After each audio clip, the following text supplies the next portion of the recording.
गुरुजी सावधान करते हैं, हम लोग को सावधान होना है। जो मार्ग दिखाते हैं उस मार्ग पे हमको चलना है, बस यही केवल एक काम करना है।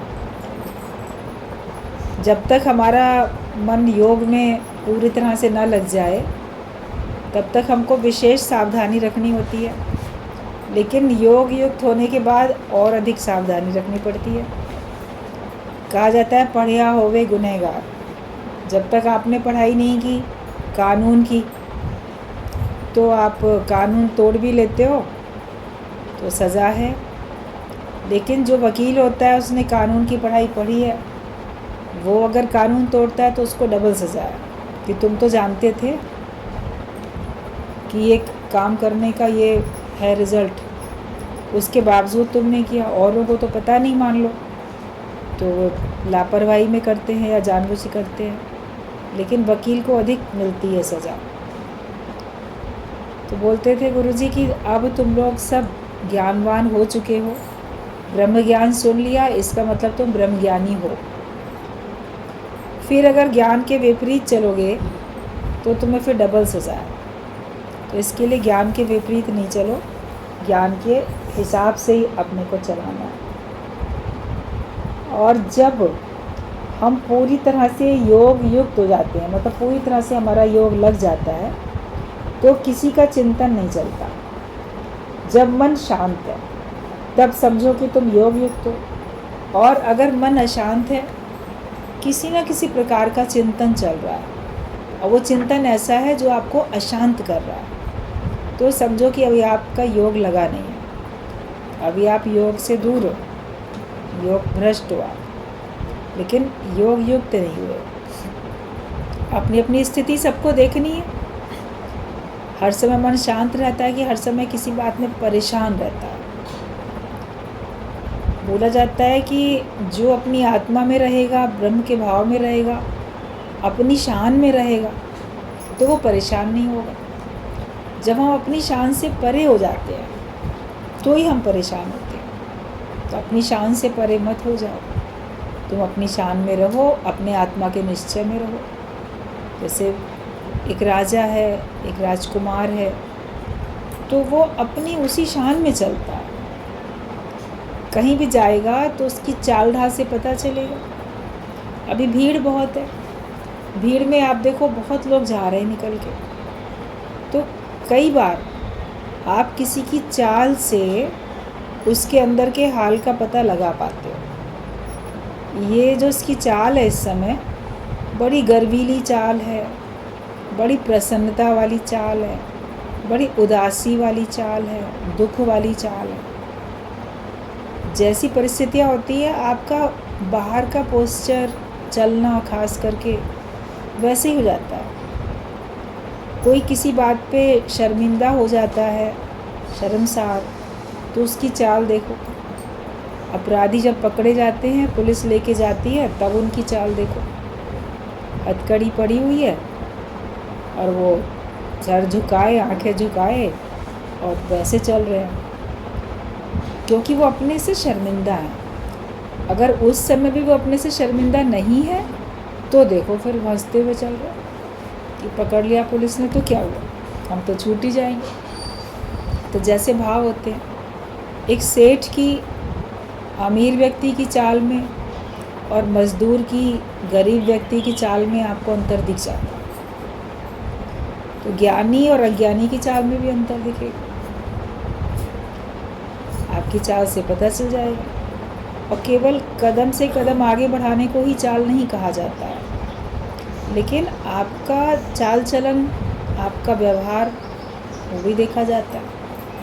यूँ तो आप किसी भीड़ में किसी को चलते हुए देख के थोड़ा अंदाज़ लगा लोगे, लेकिन जो व्यवहार है हमारा वो होता है ना, कहते हैं ना इसका चाल चलन कैसा है। तो हमारा ज्ञानियों वाला होना चाहिए।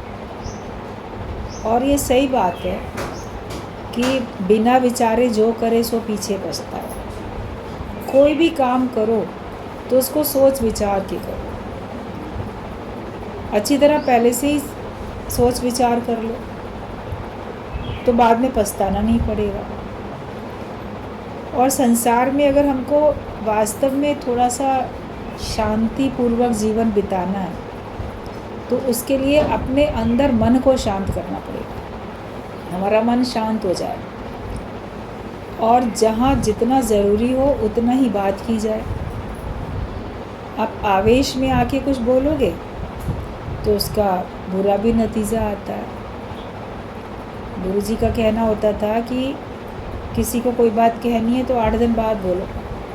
आज किसी की कोई बात बुरी लगी तो तुरंत उसी समय नहीं बोल दो। उसी समय बोलने में आपकी भाषा में थोड़ी कर्कशता, कठोरता, व्यंग या कोई ऐसा हो सकता है भाव जो कि अगले को विचलित करेगा, परेशान करेगा और उससे हल शायद ना भी निकले। कहीं कहीं पे तो आपको तुरंत बोलना पड़ेगा, वो एक अलग बात है। उसी समय बोलना पड़ेगा, उसी समय नहीं बोलोगे तो बात ख़त्म हो जाएगी। भीष्म को अगर उसने उसी समय नहीं बोला तो बात खराब हुई ना, उसको उसी समय बोलना चाहिए था। कहाँ हमको तुरंत बोलना है और कहाँ हमको समय देख के बोलना है, वो भी हमको पक्की तरीके से ज्ञान में आके सीखने को मिलता है। कोशिश करो कि किसी के जो भी दोष हैं उनको दूर करने के लिए आप कौन सा तरीका अपनाते हो जिससे कि उसके दोष दूर हो जाएं और आपका मन भी शांत रहे। अपने मन की शांति बहुत ज़रूरी है, तभी हम सोचेंगे कि हम योग से पूरी तरह से जुड़े हुए हैं। मन अशांत है तो आप योगी नहीं हो। विकार रूपी वायु हमें नहीं लगती है जब हम सत्संग के शांत वातावरण में बैठते हैं, तो फिर ज्ञान स्थिर, चित्त स्थिर रहता है। ज्ञान भी स्थिर और चित्त भी स्थिर रहता है। योगी का मन शांत और स्थिर रहे, आत्मा की लौ जलती रहेगी और ज्ञान भी नष्ट नहीं होगा। जैसे कहते हैं ना, वायु रहित स्थान में दीपक जलता है। आपने दिया जलाया और हवा में रख दिया, बड़ी जल्दी बुझ जाएगा। लेकिन ऐसी जगह रखते हैं जहाँ उसको ऐसे हवा तेज़ ना लगे, झोंका ना लगे हवा का। कॉर्नर में इस तरह से रखते हैं दिए को तो वो जलता रहता है।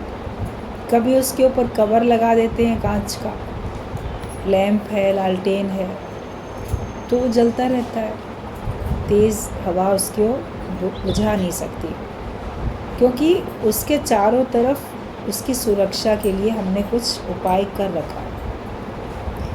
तो ज्ञान का दिया भी हमेशा ही जलता रहे, तो इसके लिए हमको अपने चारों तरफ सत्संग का वातावरण रखना पड़ेगा। अगर हमारे अंदर सत्संग का वातावरण रहता है तो हमारा ज्ञान का दिया जलता रहता है। और अगर हम सत्संग के वातावरण में नहीं रहते तो आप देखो आपका ज्ञान कितनी जल्दी नष्ट होता है। आप कितना भी सोचो कि हम घर में बैठ के पूरे ज्ञानी बन जाएंगे, तो वो ज्ञान आपके अंदर में रहेगा, मगर समय पे आप उसको व्यवहार में नहीं उतार पाओगे। आपकी बुद्धि तक रहेगा, लेकिन आपका जो दिल है उसको स्वीकार नहीं करेगा और आप अपनी अलग प्रकार की दुख सुख की भावनाओं में बह जाओगे। समय पे आप ज्ञान को अपने जीवन में उतार नहीं सकते अगर आपने अपने को सत्संग के वातावरण में नहीं रखा है। तो बाहर से सत्संग में आके बैठना बहुत ज़रूरी है। कहा जाता है दोनों टाइम का सत्संग हमको बाहर की और भीतर की माया से छुड़ा देता है। हर समय ज्ञान के चिंतन में, हर समय भगवान के चिंतन में रहो। जब सत्संग के वातावरण में रहेंगे तो फिर हमारा ज्ञान नष्ट नहीं होगा। हम बड़े सुख में हैं, घर में बड़ी शांति है या कहीं जंगल में है, लेकिन बाहर से साध संगत नहीं है, तो कुछ समय बाद आप किसी न किसी दूसरे विकार का, किसी भावना का आप शिकार बन जाते हो और ज्ञान आपका घूम ही लेने लगता है। ये साध संगत हमको गिरने से बचाती है, सत्संग का वातावरण हमको गिरने से बचाता है। तो इसलिए अपने लिए भी, औरों के लिए भी, सबके भले के लिए रहना तो हमको सत्संग के ही वातावरण में है।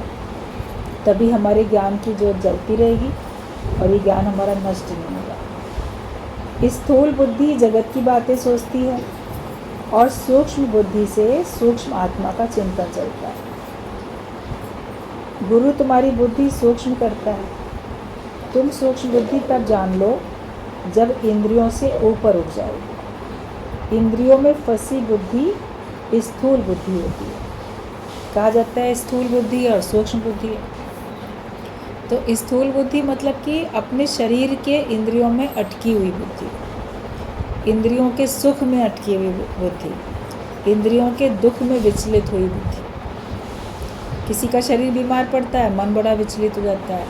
किसी को इंद्रियों के सुख नहीं मिलते, मन बड़ा विचलित हो जाता है। तो वो दुख में सुख में अटका हो। लेकिन जब हमारे अंदर में सूक्ष्म बुद्धि बनती है तो हम इस स्थूलता से ऊपर उठते हैं। फिर हमको शरीर का सुख, इंद्रियों के द्वारा लिया गया सुख मायने नहीं रखता, उसमें फंसते नहीं हैं। हम अपनी इंद्रियों को जीत के बैठते हैं, जीतेंद्रिय बन जाते हैं।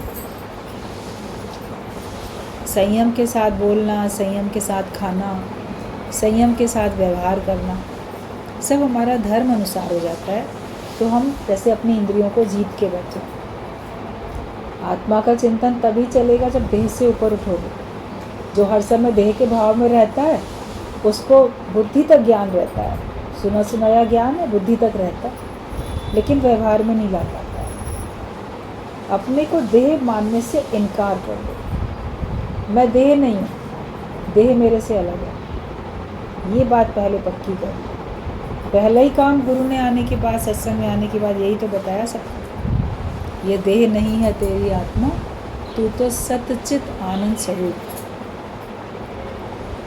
तुम सत्यचित आनंद स्वरूप हो। अपने सच्चे स्वरूप को जानो, अपना रूप पहचान, समझ मन दर्शन, यही भगवान। हम अपने सच्चे स्वरूप में क्यों नहीं रहते हैं? बार बार इन 5 तत्वों की देह से बने हुए पुतलों से प्यार करते हैं, अपनी देह से भी और दूसरों की देह से भी। देह को धारण करने वाली जो सत्ता है, जो शक्ति है, वहाँ तक नज़र चली जाए तो फिर इससे भी प्यार होगा। ऐसा नहीं देह से प्यार नहीं होगा। फिर जिस पर्स के अंदर लाख रुपए का आपका हीरा रखा हुआ है तो उस पर्स की तो संभाल होगी। हीरा अकेले थोड़ी ना हाथ में मुट्ठी में ले लेके चलोगे। हीरा, सोना, चांदी, आपके सिक्के, नोट, रुपए जो रखते हो किसी पर्स में ही रखते हो ना। ऐसे हाथ में मुट्ठी में लेके तो नहीं चल सकते हमेशा।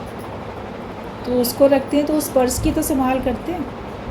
कहीं जाएंगे बोलेंगे देखो मेरा ना पर्स देखते रहना, ये मेरा ज़रा संभाल करते रहना। ये थोड़े कहते हैं इसमें मेरे से पैसे हैं उसकी संभाल करना, कहते हमारे पर्स को देखना। तो शरीर की ही संभाल दिखने में आती है। शरीर को ही संयमित रखना पड़ता है, तभी अंदर जो तत्व है वो भी हमारा संभला रहता है। अगर हमारा शरीर ही मान लो खराब हो जाए, इसमें ही आप विचलित हो जाओ, व्याकुल हो जाओ, या आपके अंदर में इच्छाएं इतनी आ जाएं, इंद्रियों के सुखों में अटक जाओ, तो आत्मा का सुख आपको फिर कभी मिलेगा नहीं। तो शरीर की भले संभाल करनी पड़ती है, लेकिन क्यों? क्योंकि हमको अपने ज्ञान की रक्षा करनी है, हमको अपने सच्चे स्वरूप में स्थिर रहना है।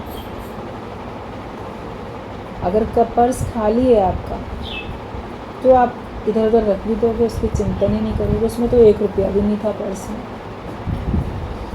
तो हमारे अंदर ज्ञान है, ज्ञान का धन हमारे अंदर में है, तो हमें अपने शरीर की संभाल भी करनी है। ज्ञान का धन नहीं होता है जिनके पास, वो अपने शरीर को ऐसे बर्बाद करते रहते हैं, उनको परवाह नहीं होती है। लेकिन गुरु ने खजाना दे दिया तो इसकी संभाल भी हम अपने इसी तन, इसी मन से, इसी बुद्धि से करेंगे। लेकिन सुरक्षा ज्ञान की होनी चाहिए। ज्ञान हमारा कभी भूले नहीं, और स्थूल हमारी बुद्धि से सूक्ष्म बुद्धि बन जाए।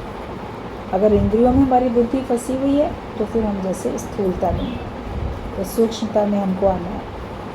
और ये योग ना उकताए हुए चित्त से करना चाहिए।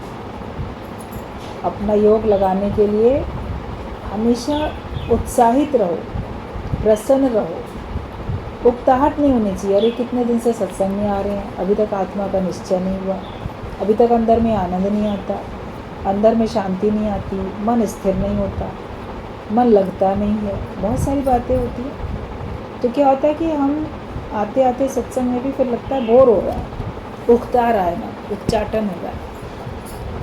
लेकिन इस योग को ना उकताए हुए चित्त के द्वारा ही आप पूरा कर सकते हो, कितना भी टाइम लगे, लेकिन आप अपने उत्साह में, उमंग में, पुरुषार्थ में कभी ढीले नहीं बनो। आज नहीं तो कल बिखरेंगे बादल, वो रात के भूले हुए मुसाफिर, सुबह हुई घर चल। तो आज नहीं तो कल तो बादल तो बिखरेंगे, हमारा जो अज्ञान है वो जाएगा ही जाएगा। जो स्थान या जो वस्तु या जो वस्त्र आपका अधिक मैला हो जाता है तो उसको साफ़ करने में अधिक समय भी तो लगता है। कभी आपका बिल्कुल हल्का ही है, उसमें कोई ऐसे दाग धब्बे नहीं है, तो आप उसको बड़ी जल्दी धो देते हो। लेकिन जिसमें ज़्यादा दाग धब्बे हैं, ज़्यादा मलिन हो चुका है, तो उसको साफ़ करने में आपको टाइम भी तो लगता है। तो मन पता नहीं कैसा है किसका, उसको उतना समय भी लगेगा। तो उससे घबराओ नहीं। कब तक सत्संग और कैसे, ये सब नहीं सोचो। हमने आना शुरू किया, हमको बात अच्छी लगी, उसको अपनाते जाओ। आज गिर गए तो फिर आगे बढ़ो, आज फेल हो गए तो फिर कल पास हो जाएंगे। कोशिश ये रहे कि हम अब फेल ना होने पाएँ। फेल होने का, गिरावट का जो कारण पहले आया था, उसमें आप गिर गए थे, वही कारण फिर दोबारा भी सामने आया, तो याद आ जाए कि देखो पहले भी मैं इन्हीं बातों में फंसा था, अब नहीं। तो फिर आप ज़रूर इसी जन्म में मुक्त होके ही रहोगे। तो योग जो है वो ना उकताए हुए चित्त से करना चाहिए, और हमारा चित्त एकाग्र रहे, भटके नहीं मन हमारा, तभी भगवत प्राप्ति वो कर भी सकता है। संकल्प से कामना और कामना से वासना उत्पन्न होगी, इसलिए संकल्प का त्याग करके भगवान में मन लग जाए। मन में वैराग्य उत्पन्न करो कि मिल भी जाए तो क्या है, ये दुनिया अगर मिल भी जाए तो क्या है। मन में ये वैराग्य हमको उत्पन्न करना है। पहले संकल्प उठता है। 6 कड़े की जंजीर बोली जाती है कि 6 चीज़ें तुमको बांधती हैं और हमें उनसे छूटना है। तो एक जंजीर है, अगर उसमें 6 कड़े हैं तो कोई एक भी अगर आप काटोगे तो आप बंधन मुक्त तो हो ही जाओगे। तो जो भी आसान लगती है बात, पहले उसको पूरा तरह से कट कर दो, तो बाकी भी आपकी कट होती जाएंगी। तो 6 बातें होती हैं, संकल्प और इच्छा। तो लोग संकल्प और इच्छा एक ही समझ लेते हैं, लेकिन अंतर होता है उसमें। संकल्प जो है वो अपने से लिया जाता है, अपना निश्चय अपने से लिया जाता है कि मुझे ऐसा करना है कोई कार्य। उस कार्य को करने के लिए, पूरा करने की जिम्मेदारी आप ही की होती है। आपका संकल्प है तो आपको पूरा करना है, कोई और थोड़ी करेगा। और वो संकल्प दूसरे के ऊपर आधारित नहीं होता, वो पूरा आप ही के ऊपर आधारित होता है। और फिर इच्छा दूसरे के ऊपर आधारित होती है। मेरी इच्छा कोई और पूरी करेगा, लेकिन मेरा संकल्प मैं ही पूरा करूँगा।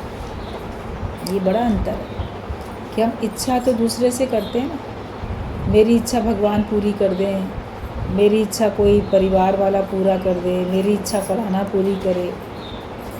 तो वो इच्छा से बंधता है व्यक्ति, अपने संकल्प से भी बंधता है, इच्छा भी हमको बांधती है। और द्वैत, दूजा भाव, द्वैत में मनुष्य बंध जाता है, मैं अलग तू अलग। और द्वैत है तो फिर कभी द्वेष हो जाता है। तो संकल्प हमें बांधते हैं, इच्छाएं हमको बांधती हैं, द्वेष हमको बांध देता है और द्वेष हमको बांध देता है। किसी के प्रति द्वेष है, ईर्ष्या है, घृणा है, कोई ऐसे नफ़रत का भाव है, तो आप ज़रूर बंधन में हो, उससे आपको छुटकारा नहीं मिल सकता। उस बंधन से फिर आप जन्म मरण के चक्कर में ज़रूर आ जाओगे। द्वेष नहीं होगा तो द्वेष भी नहीं होगा। तो द्वेष को भी ख़त्म करना है, ये भी हमको बांधता है। और मोह और अहंकार, ये 6 चीज़ें हैं। हमारे अंदर का मोह हमको बांध देता है। भाई बंधु कुटुंब कबीला बांधो मोह जंजीरी में, सबने मोह की जंजीर में बांध दिया। हम मोह से ही तो बंधे हुए हैं इस जगत में। तो ये हमको बांधने के लिए बहुत बड़ा एक कारण होता है। और अहंकार, अहंकार तो है ही, अहंकार से तो सब जन्मे हैं, अहम मैं हूँ, तभी सब जन्मे हैं। तो 6 चीज़ें मुख्य बताई जाती हैं। इनमें से कोई एक चीज़ अपने पुरुषार्थ करके अपने जीवन में से हमेशा के लिए हटा दो। जो आसान लगे सबसे पहले वही काम करो। तुम्हारा संकल्प तुमको बांधता है माया का, वो नहीं करो।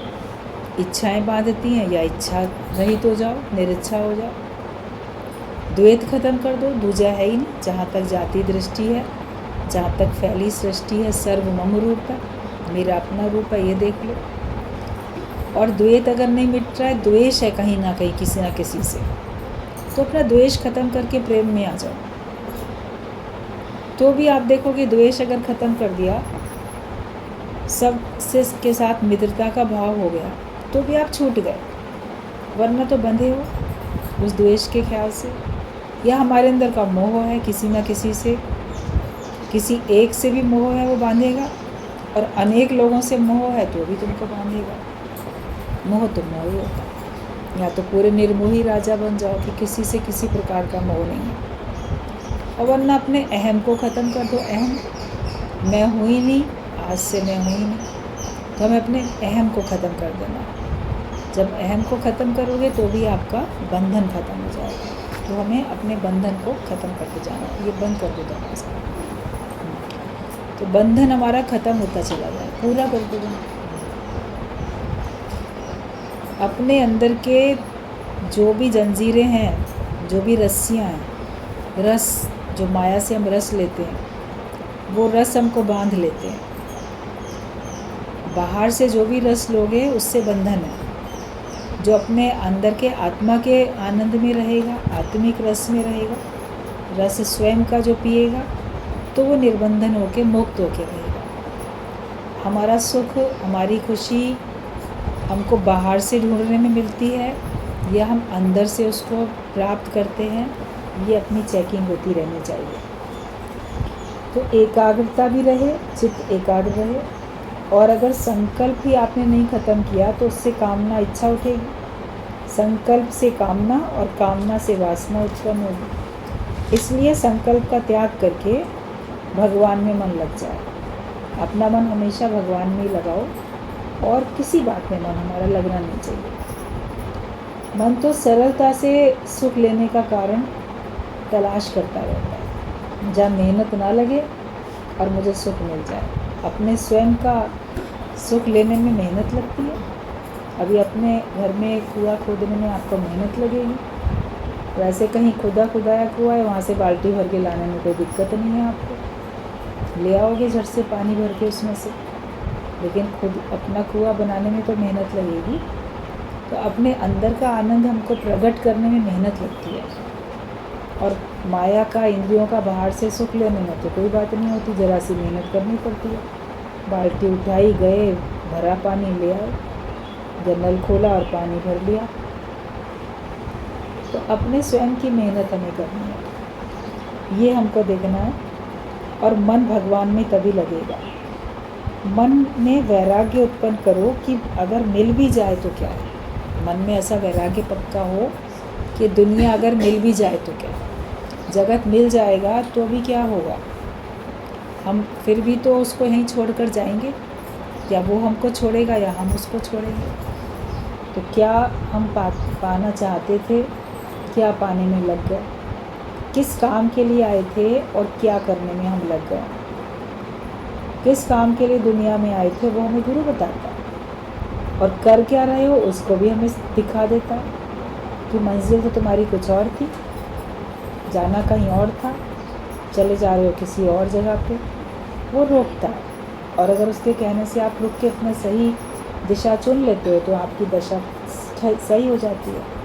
वरना दिशा ही गलत है तो आपकी तो मनोदशा भी गलत हो जाएगी। आत्मा के सिवाय तुम्हारा मन कहीं नहीं जाए, ये पक्का करो कि ज्ञान के सिवा, अपने स्वरूप के सिवाय मेरा मन कहीं नहीं जाना चाहिए। आत्मा में जागने से ही योगी को उत्तम आनंद प्राप्त होता है। और आत्मा का निश्चय भी कराओ अपने मन को, और जगत को भी मिथ्या दिखाओ अपने मन को। आत्मा का निश्चय भी कराना है, और साथ साथ जगत को मिथ्या भी बताना। कई बार लोग जगत को मिथ्या कर लेते हैं, आत्मा का निश्चय नहीं करते, तो वो मिथ्या भाव उनका क्षणिक होता है। कभी कोई दुख आया, परेशानी आई, अरे दुनिया में कुछ नहीं रखा है, ऐसा है वैसा है। कहीं कोई दुखद घटना घर में घट जाती है, किसी की मृत्यु हुई या किसी ने बड़ा अपमान किया या धन की हानि हुई, तो बोलेंगे वाकई दुनिया में कुछ रखा नहीं है। तो वो जो आप लेते हो बिना आत्मा का निश्चय किए वैराग्य लेते हो, तो वैराग्य आपका पक्का नहीं होता। फिर कोई आत्मा का निश्चय तो कर लेगा, हाँ हाँ मैं ब्रह्म स्वरूप हूँ, मैं तो आत्मा हूँ। पूछो तो बिल्कुल हम तो देह थोड़ी हैं, हम तो आत्मा है। बात गुरु जी आपने बिल्कुल सच्ची बताई है। लेकिन आत्मा का निश्चय कहने का होता है और जगत को सत्य मान के बैठे हैं। तो जब जगत को सत्य मान के बैठे हैं कि मैं तो आत्मा हूँ लेकिन ये जगत भी तो सत्य है, वो भी तो आखिर ठीक है, अगर उसको हम सत्य मान के बैठते हैं तो फिर कभी ना कभी उसमें अटकेंगे भी, छूटेंगे कहाँ। तो वो हमारा आत्मा का निश्चय अधूरा है जब तक हमने जगत को मिथ्या नहीं जाना। तो साथ साथ गुरु दोनों बातें पक्की कराता है। ये संसार है ही नहीं कुछ भी और तुम भी नहीं हो, लेकिन तुम वो शुद्ध स्वरूप। तब फिर आप इस संसार में रहते हुए भटकते नहीं। और जब तक हमने आत्मा का तो निश्चय कर लिया लेकिन जगत को मिथ्या भी कर नहीं पाए, तब तक हमें माया से परहेज करने के लिए गुरु बताता है। आप बोलोगे मैं तो आत्मा हूँ ना, मैं कहीं गिरूंगा थोड़ी, मैं लोकारित में जाऊँ तो नहीं गिरूंगा, मैं दुनिया में जाऊँ तो नहीं गिरूंगा। जो मैंने समझ लिया मैं आत्मा हूँ, लेकिन ये समझने के बाद भी तो माया में अटक जाते हैं लोग, उसमें गिरावट आ जाती है, अपनी स्थिति उनकी कम होती जाती है। क्यों? क्योंकि अभी जगत को पूरी तरह से मिथ्या किया नहीं था।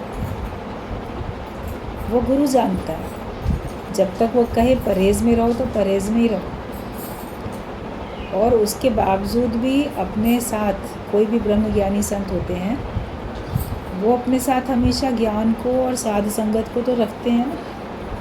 अकेले थोड़ी कहीं आते जाते रहते हैं, केवल संबंधियों के साथ थोड़ी आते जाते रहते हैं। क्योंकि फिर कभी ना कभी आप अगर अंदर से कच्चे हो या माया को सच समझ के बैठे हो तो फिर आपका ज्ञान खत्म होता जाएगा। दोनों बातें पक्की करो, अपने स्वरूप को भी और जगत को मिथ्या भी, ये दोनों बातें हमारी पक्की होनी चाहिए। आप कहते हो मैं तो जहाँ बैठा हूँ बिल्कुल अपने आत्मा में हूँ, ब्रह्म में हूँ, मैं तो ज्ञान में हूँ, लेकिन भले कहीं भी बैठे हो लेकिन वहाँ पे मिथ्या करके बैठे हो कि सत्य समझ के बैठे हो। ये घर, ये परिवार, ये परिस्थितियाँ, ये माया सच है, उसको झूठ जान के बैठोगे तो सही है, लेकिन सच जान के बैठोगे तो फिर आपका आत्मिक निश्चय पक्का निश्चय नहीं है। जैसे बर्फ़ में जल, ऐसे मुझ में संसार ओतप्रोत है। मेरे ही संकल्प से सृष्टि है, संकल्प का नाश तो सृष्टि की प्रलय। बर्फ़ के हर कण कण में पानी है, ऐसे आपने अपने को बर्फ़ बनाया है तो आपके कण कण में जैसे जल है। तो भगवान के ही संकल्प से तो सारी सृष्टि बनी है, उससे अलग भी नहीं है, पानी उस बर्फ़ से अलग भी नहीं है। तो भगवान के संकल्प से सृष्टि बनी, तो भगवान ने कहा कि ये मेरे में समाया हुआ है,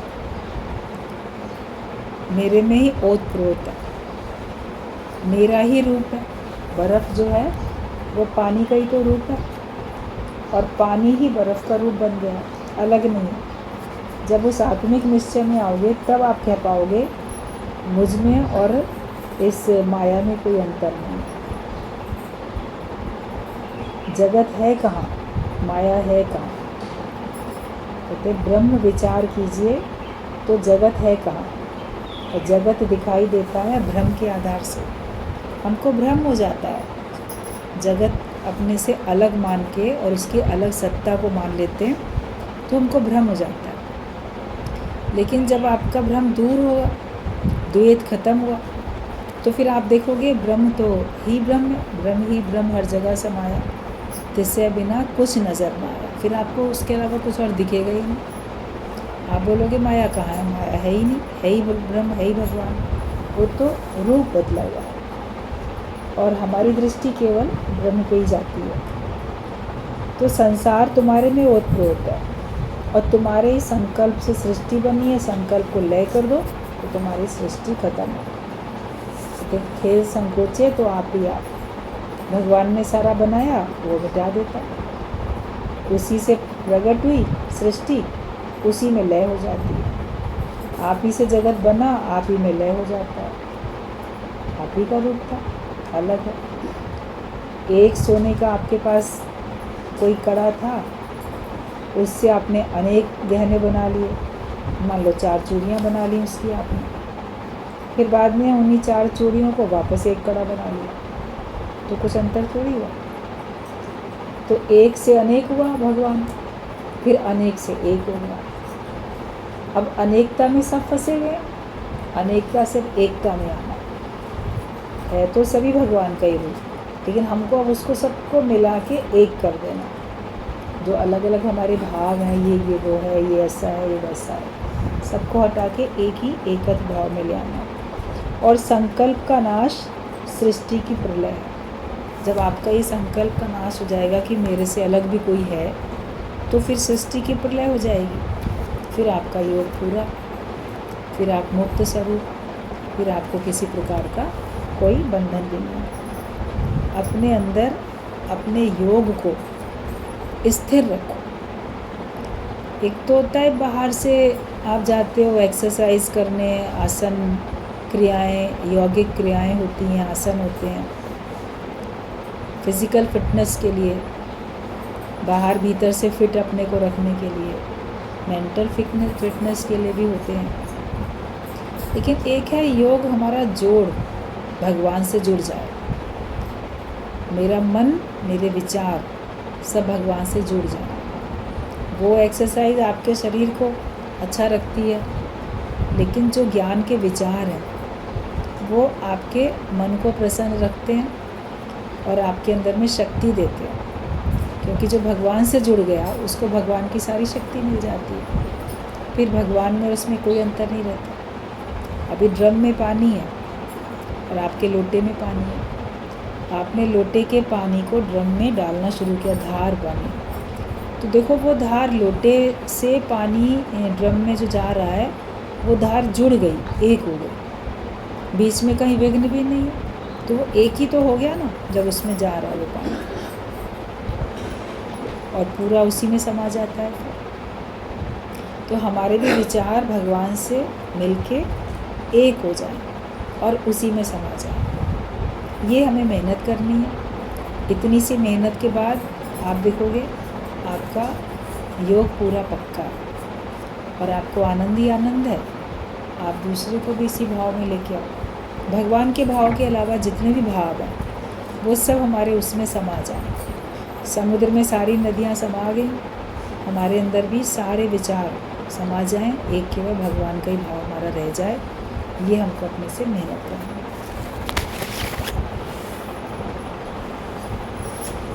आज के लिए इतना काफ़ी है।